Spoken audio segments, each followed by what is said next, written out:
Assalamualaikum warahmatullahi wabarakatuh. Perkenalkan, nama saya Yopi Siti Barokah dari kelas C5 Manajemen dengan MPM 101201117. Pada kesempatan kali ini saya akan menjelaskan mengenai materi dahsyatnya sakaratul maut saat itu. Penjelasan ini untuk memenuhi tugas evaluasi tengah semester pada mata kuliah Agama 6. Berikut adalah penjelasannya.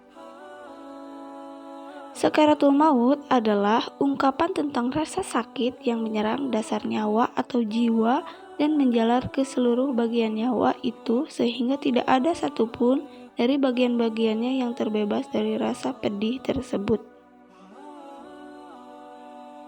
Dikatakan oleh Imam Ghazali, rasa sakit tersebut menyebar ke seluruh tubuh, sehingga bagi orang yang sedang syakaratul maut, ia akan merasakan dirinya seperti ditarik-tarik, dicabut dari setiap urat nadi, saraf, persendian, akar rambut, dan kulit kepala hingga kaki.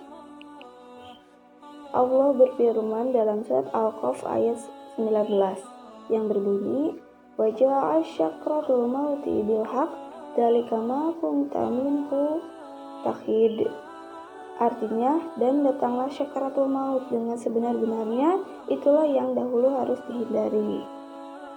Maksud surat tersebut disebutkan bahwa seseorang tidak akan bisa lari dan menghindari syakaratul maut. Lalu Allah berfirman dalam surat An-Nisa ayat 18.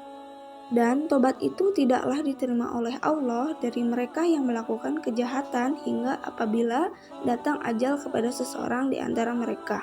Barulah dia mengatakan, "Saya benar-benar bertobat sekarang," dan tidak pula diterima tobat dari orang-orang yang meninggal sedang mereka di dalam kekafiran. Bagi orang-orang itu telah kami sediakan azab yang pedih. Hadis riwayat At-Tirmidzi dan Ibnu Majah mengatakan, tobat seorang hamba masih diterima selama ruh belum sampai tenggorokan. Maksudnya, ketika napas telah sampai di tenggorokan, maka ia menyaksikan tempat kembalinya, baik rahmat atau kehinaan. Pada saat itu tidak bermanfaat lagi taubat dan keimanan.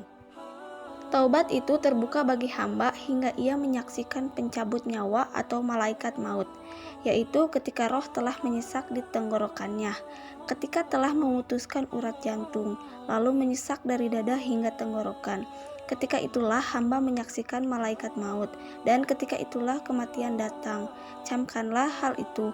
Oleh karenanya, manusia wajib bertaubat sebelum muayyanah atau menyaksikan malaikat maut dan napas menyesak di tenggorokan.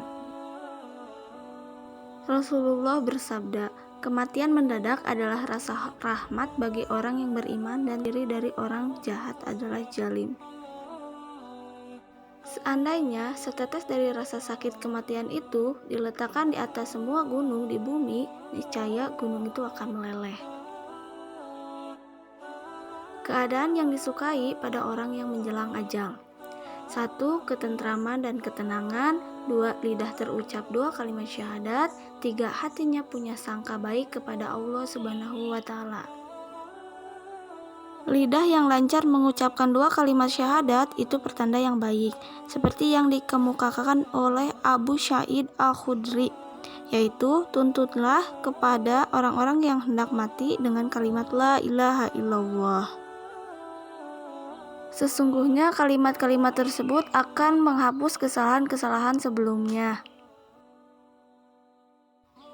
Orang yang sedang menuntun atau takin sebaiknya jangan bernada mendesak, tetapi harus dengan cara halus dan lembut. Sebab lidah orang yang dituntun kadang berat untuk bertutur, dikhawatirkan menjadi sebab terjadinya syu'ul khotimah.